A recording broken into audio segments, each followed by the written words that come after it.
আরে রাজু, উপরে দেখ, উপরে এটা কি রয়েছে? আরে দেখেছিস, এখানে বসে সবাই খাওয়া দাওয়া করে। আরে চল আমরা গিয়ে উপরে উঠবো, উপরে গিয়ে আজকে ডিনার করবো। আরে না বাবা, আমাকে তো দেখেই ভয় লাগতেছে, আমি যাবো না। আরে বাবা, এত উপরে আমার তো দেখে কেমন জানি লাগতেছে। আরে সামনে এটা কি? সামনে তো দেখি উঠো রয়েছে। আরে রাজু, তাড়াতাড়ি করে চল, আমরা উঠে উঠবো। আরে না, আমার ভয় করে, আমি উঠবো না। তোর তো সব জায়গাতেই ভয়। আরে রাজু এত বড় হইলো তার ভয় করে, রাজু তো এখনো পিছিয়ে রয়েছে। আরে রাজু সামনে দেখ, সামনে দেখি বড় একটা সাপ রয়েছে। দেখ এই মানুষটা কত সুন্দর হাতের উপর সাপকে নিয়ে খেলা দেখাচ্ছে। আরে চল তাড়াতাড়ি করে আমরা ওখানে যাবো। আরে না বাবা, আমি যাবো না ওখানে। আরে তুই থাক, আমি যাই। আরে কত সুন্দর সাপ, এটা তো অনেক কিউট। আমি একটু হাত দিয়ে বুলিয়ে দেখি। আরে আম্মু দেখি হাত দিয়ে বোলাচ্ছে, আম্মু দেখি অনেক সাহস। আরে বোকা, এখানে ভয় পাওয়ার কি আছে? একদমই সিম্পল। দাঁড়াও, এখনই আমি দেখাচ্ছি।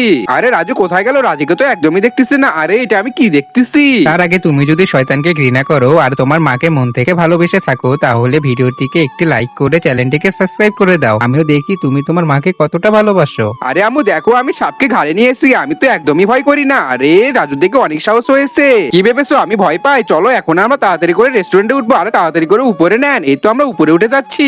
আরে আশেপাশে দৃশ্য তো অনেক মজা লাগতেছে। আরে দেখুন আমরা কত উপরে আছি। এখন আমরা এখানে মজা করে ডিনার করবো।